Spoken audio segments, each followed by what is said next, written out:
नमस्कार, आप देख रहे हैं आपका अपना चैनल भिवानी हलचल खबरों के संग में मैं हूं मनोज कुमार। आइए सबसे पहले डालते हैं नजर आज की हेडलाइंस पर। एनएचएम कर्मचारी 2 अगस्त तक रहेंगे हड़ताल पर।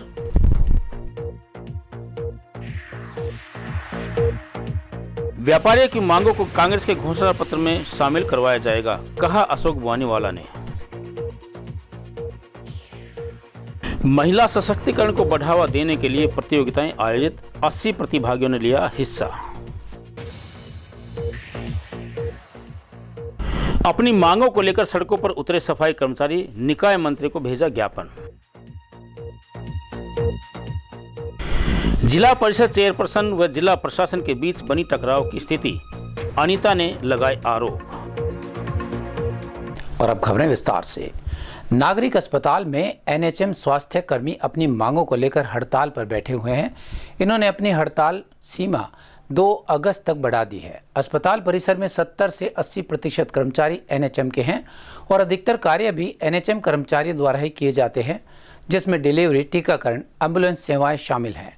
हड़ताल के कारण यह सब सेवाएं प्रभावित हो रही हैं। एनएचएम कर्मचारी साझा मोर्चा की सदस्य मोहिनी शर्मा ने बताया कि एनएचएम कर्मचारी पिछले 15 से 20 सालों से कार्यरत हैं, लेकिन सरकार द्वारा उनको पक्के कर्मचारी का दर्जा नहीं दिया गया है। सरकार द्वारा पहले भी कई बार आश्वासन दिए गए हैं, लेकिन एक भी मांग पूरी नहीं की गई। उन्होंने कहा कि सरकार से एकमात्र मांग यही है कि पक्के कर्मचारी का दर्जा दिया जाए, वरना वे अनिश्चितकालीन हड़ताल पर बैठने पर मजबूर हो जाएंगे।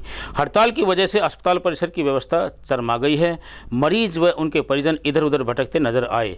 जो कार्य एनएचएम कर्मचारी करते थे वह कार्य प्रशिक्षुओं द्वारा करवाए जा रहे हैं, जो सुचारू रूप से करने में सक्षम नहीं है। हम एनएचएम कर्मचारी सारे इकट्ठे हुए हैं। हमारी सरकार ने आज तक कोई भी मांगे पूरी नहीं की है। 2021 में ये बोला था कि 7वां पे कमीशन लगा देंगे, वो भी नहीं हुआ। ना हमारा 4200 पे ग्रेड लगा। हमारे में कुछ बहन जी ऐसी भी है जो 15 साल से, 10 साल से, 7 साल से, 5 साल से, 20 साल से, जिनकी अभी रिटायरमेंट होने को आ रही है। ऐसी मतलब सारी हमारी सीनियर है, लेकिन उनका आज तक ना तो पक्का किया गया, ना 4200 पे ग्रेड किया गया, ना 7th पे कमीशन लागू किया गया। हमारे को आज तक कोई भी मतलब फायदा नहीं मिला है। सिर्फ हमारे से काम तो उतना करवाया जा रहा है जो पक्कों से करवाया जा रहा है। वही सारे काम हमारे से ऑनलाइन भी करवाए जा रहे हैं। आईए की नौकरी भी साथ में कर रहे हैं हम, वो भी हमारे काम कर रहे हैं। एलटी के काम भी हमारे से करवा रहे हैं, एचबी वाले काम भी हमारे से करवा रहे हैं। वो जब हम सारे काम कर सकते हैं तो हमें नौकरी भी उनके बराबर होनी चाहिए ना। लेकिन हम अब हमारी यही मांगे रहेगी कि हमें कुछ नहीं चाहिए, सिर्फ हमारे को पक्का करो। हम पक्का करके ही यहाँ से उठेंगे, नहीं तो हमारा आंदोलन ऐसे ही चलता रहेगा और बहुत जोर शोर से हम बिल्कुल रोडों पे निकल आएंगे और हम कोई भी काम नहीं करेंगे जब तक हमारी मांगे पूरी नहीं होगी।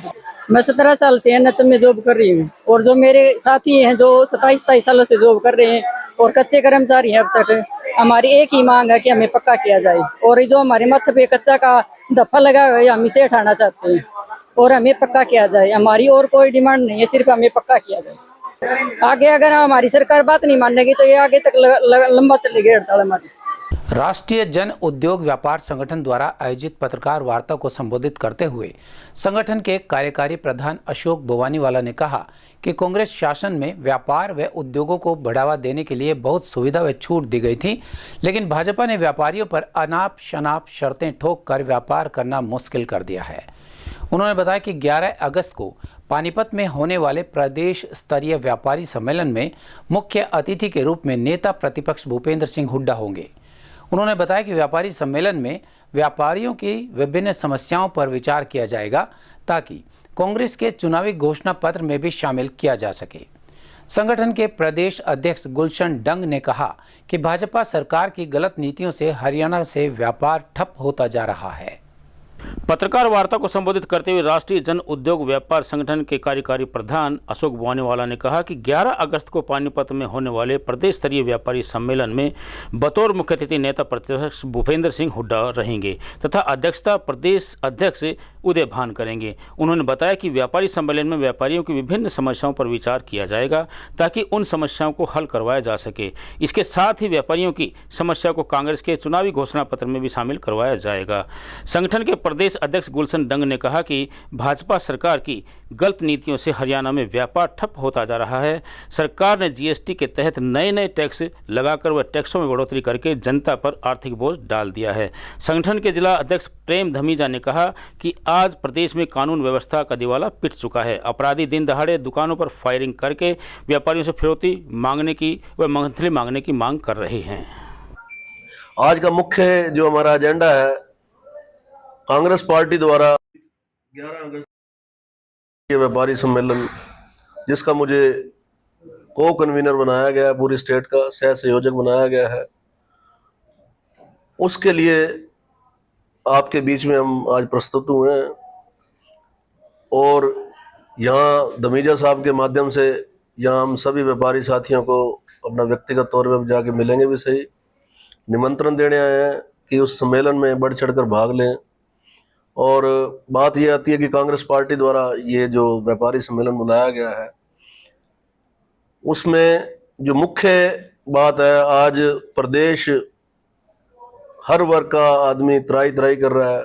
विशेष तौर पे आपने देखा होगा, पत्रकार बंधुओं से कोई बात छुपी नहीं हुई है, पीछे लॉ एंड ऑर्डर की जो स्थिति प्रदेश में है बड़ी दयनीय है।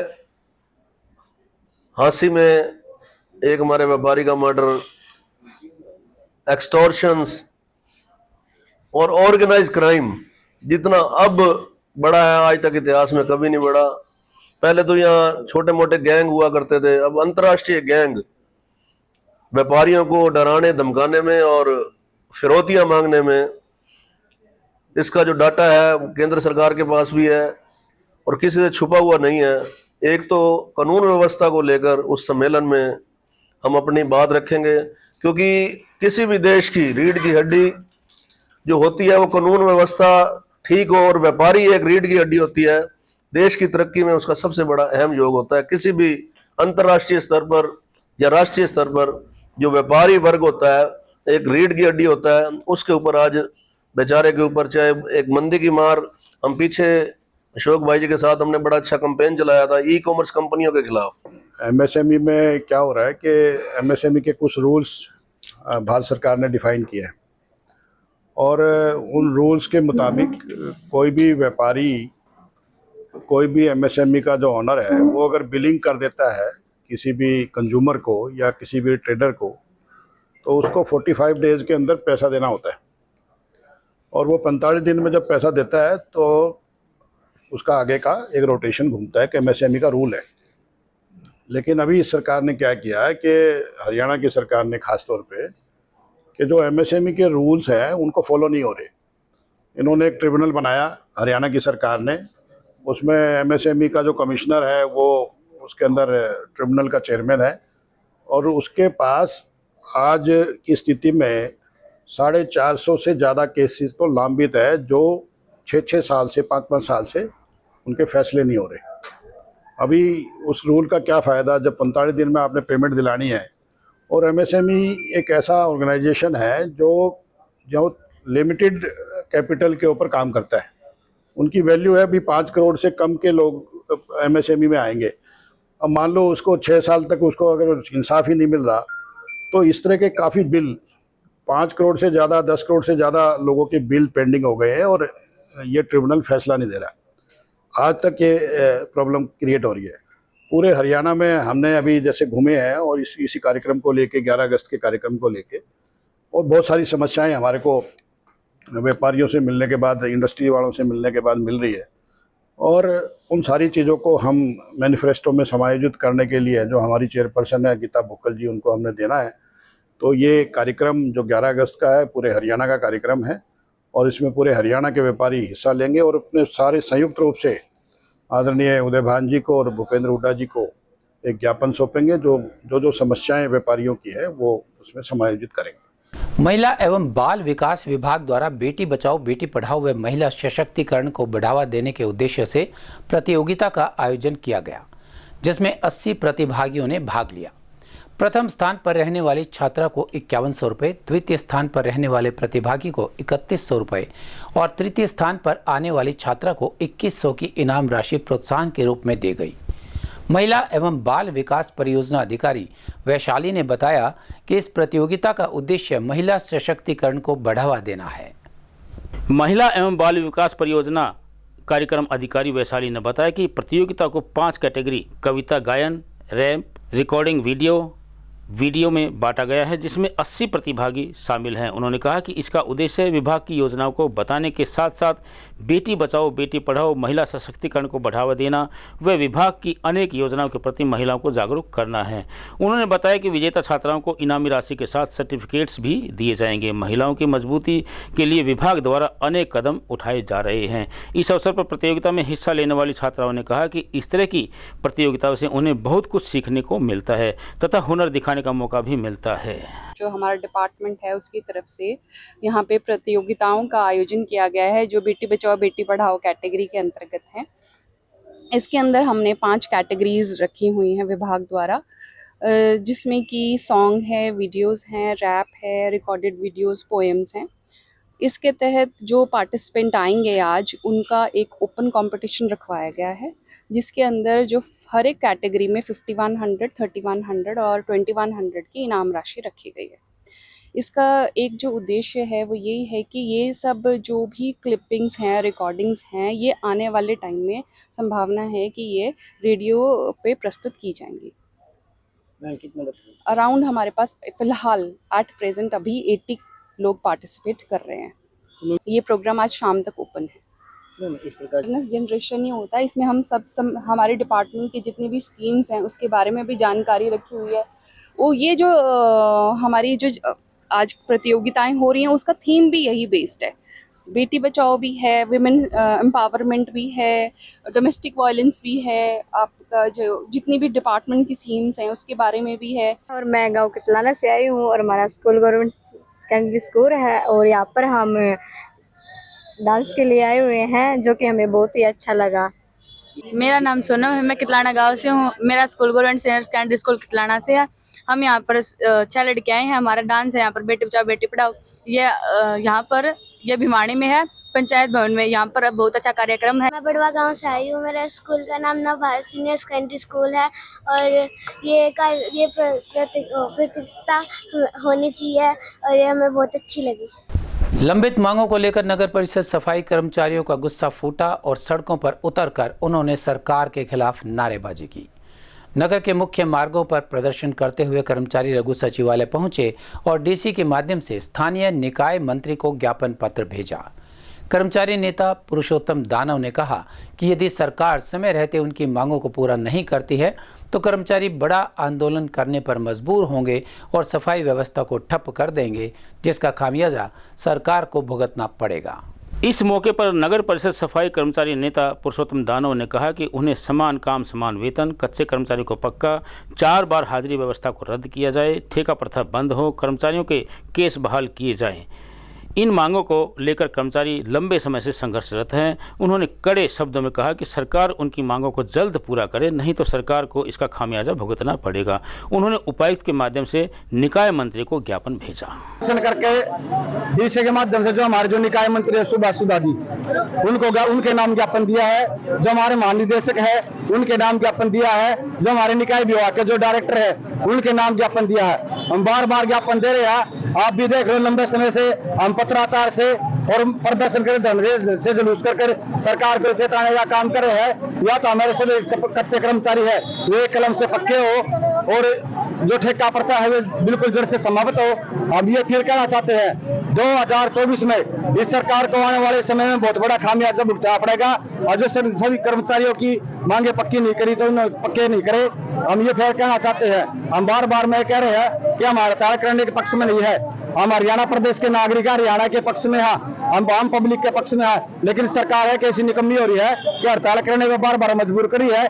लेकिन अब की बार है जो हम सरकार के साथ ये फाइनल जो है आंदोलन है, सरकार या तो एक के कर्मचारी को पक्का करे, नहीं तो आने वाले समय में इनको बहुत बड़ा खामियाजा भुगतना पड़ेगा। भिवानी की जिला परिषद अध्यक्ष अनीता मलिक ने प्रशासन पर गंभीर आरोप लगाते हुए कहा कि उन्हें उनके पद के अनुरूप मूलभूत सुविधाएं नहीं दी जा रही हैं। उनका कहना था कि उनके दफ्तर में LED कैमरा और कंप्यूटर जैसे उपकरणों को बंद कर दिया गया है वहीं जिला परिषद के सीईओ अश्वीर सिंह ने इन सभी आरोपों को खारिज किया है।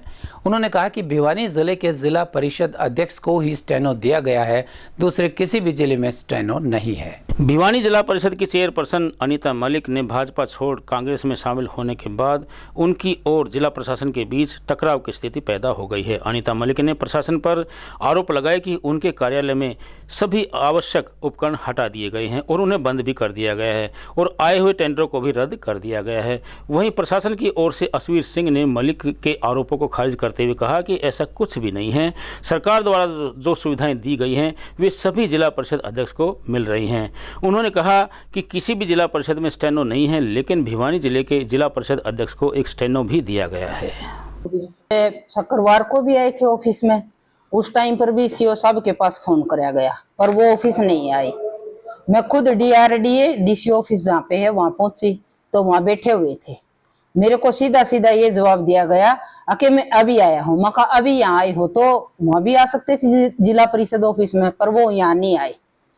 उसके बाद 2 दिन की छुट्टी थी, शनिवार और संडे, तो आज मंडे है, आज हम पहुंचे हैं तो सीओ साहब का और स्टाफ का कोई पता नहीं कि वो कहाँ पे हैं।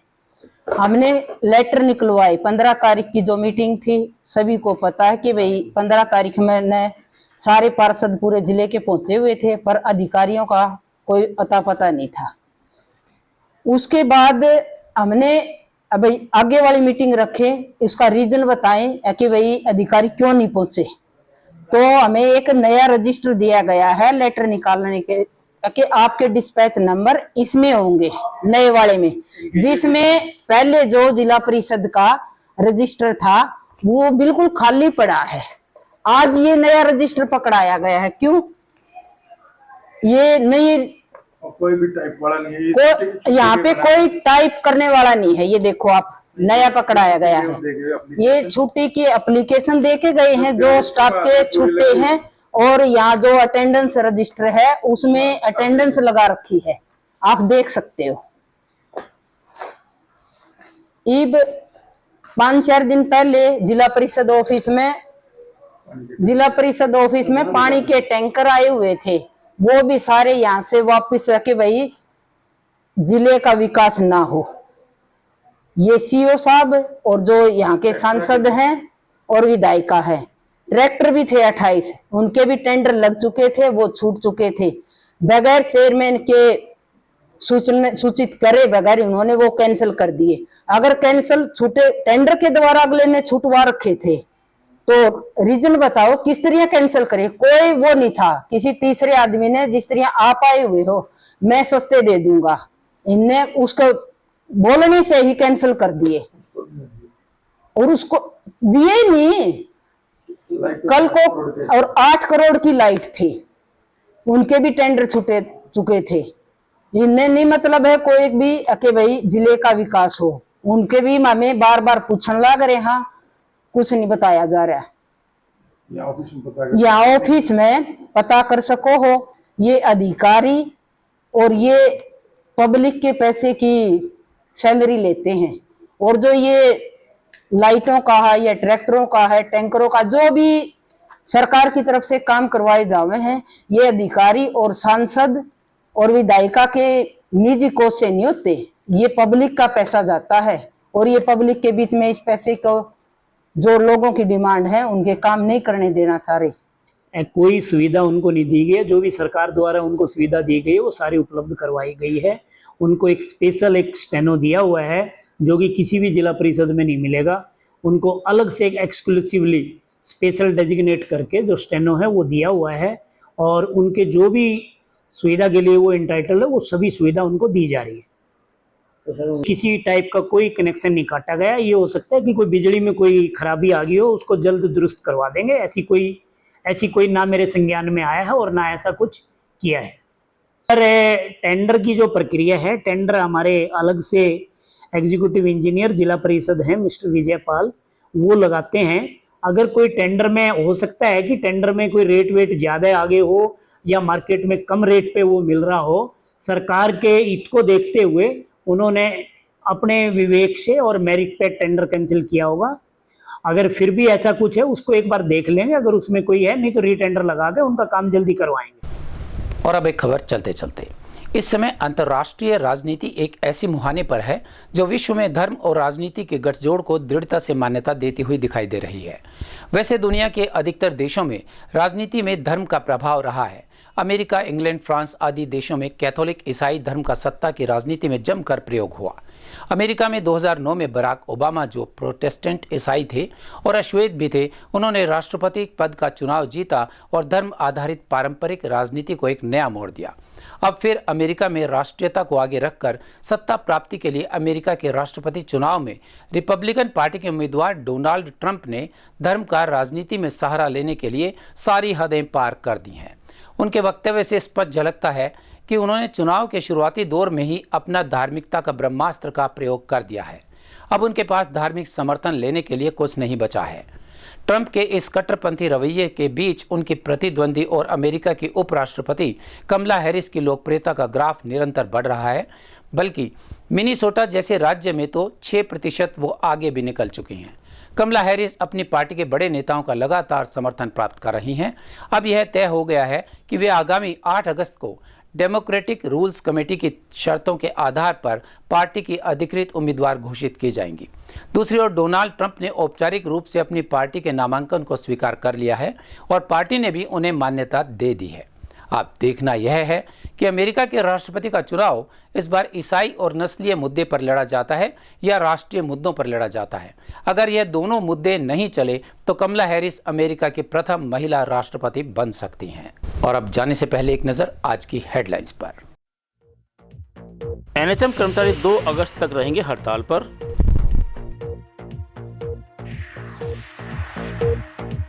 व्यापारियों की मांगों को कांग्रेस के घोषणा पत्र में शामिल करवाया जाएगा, कहा अशोक बुवानीवाला ने। महिला सशक्तिकरण को बढ़ावा देने के लिए प्रतियोगिताएं आयोजित, 80 प्रतिभागियों ने लिया हिस्सा। अपनी मांगों को लेकर सड़कों पर उतरे सफाई कर्मचारी, निकाय मंत्री को भेजा ज्ञापन। जिला परिषद चेयरपर्सन व जिला प्रशासन के बीच बनी टकराव की स्थिति, अनीता ने लगाए आरोप। हमारे आज के अंक में बस इतना ही। अगले अंक के लिए देखते रहेगा आपका अपना चैनल भिवानी हलचल।